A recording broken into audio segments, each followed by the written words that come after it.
భవనాలు మొత్తం కూడా కుప్ప కూల్చివేయడంతో వాళ్ళంతా కన్నీటి పర్యంతం అవుతూ ఉన్నారు. ప్రస్తుతం మనం విజువల్స్ లో చూస్తున్నాం. మమ్మల్ని ఏం చేయమంటారు? ఇది జరిగి ఒక్క రోజైంది. నాయకులు ఎవరు రాలేదు, సీఎం గారు రాలేదు. ఇంత మట్టిలో మేము 20 ఏళ్ల నుంచి ఉన్న ఇల్లు, ఇంత మమకారంగా కట్టించుకున్న ఇల్లు ఎన్ని లక్షలు కోల్పోయాము. కొనేటప్పుడు 50 లక్షలు పెట్టి కొనుక్కున్నాము, 50 లక్షలు కట్టుబడి ఖర్చు పెట్టాము. ఏమీ లేదు, ఎందుకు ఇలాగా?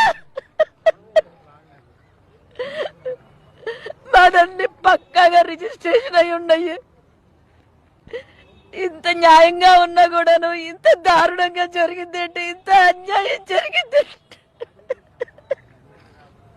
మా పరిస్థితి ఏంటి? ఇప్పుడు ఎంతో కష్టపడి నిర్మించుకున్నటువంటి ఇల్లు మొత్తం కూడా కుప్పకూలాయి. మరి ఇప్పుడు మీరు ఏం చేయబోతున్నారు? ఏం న్యాయం కావాలని కోరుతున్నారు? న్యాయం చేయాలా? ఇంత జరుగుతున్నా కూడాను ఎవరు మమ్మల్ని ప్రశ్నించడానికి, కనీసం చూడటానికి కూడా నాయకులు రాలేదు అంటే వీళ్ళని ప్రజానాయకులు అంటారండి. అసలు అంటే ఓట్ల కోసమేనా జనాలు? కష్టాలు వస్తే నాయకులు వద్దా? నాయకులు వాళ్ళకి సాయం చేయొద్దా చెప్పండి? ఇవాళ మా దాకా వచ్చింది, రేపు మీ దాకా రావచ్చు ఇదే పరిస్థితి.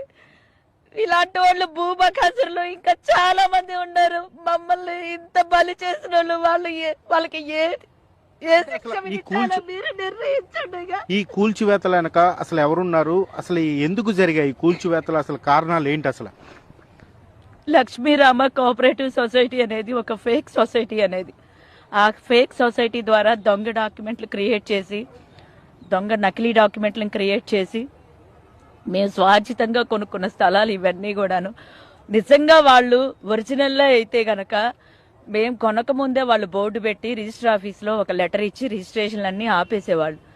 మేము అలా చేసినట్టయితే 42 కుటుంబాలు మేము బలయ్యేవాళ్ళం కాదు.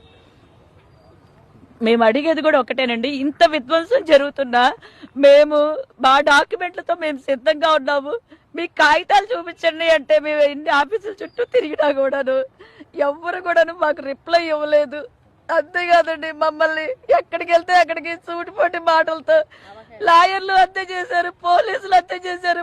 పోలీసుల్ని కాళ్ళు పట్టుకొని బ్రతిలాడు. లాయర్లు అయితే మమ్మల్ని మ్యాన్ హ్యాండిలింగ్ చేసి ఆడవాళ్ళ మీద అత్యాచారాలు చేశారండి. చట్టం న్యాయం ఇదే అంటారా?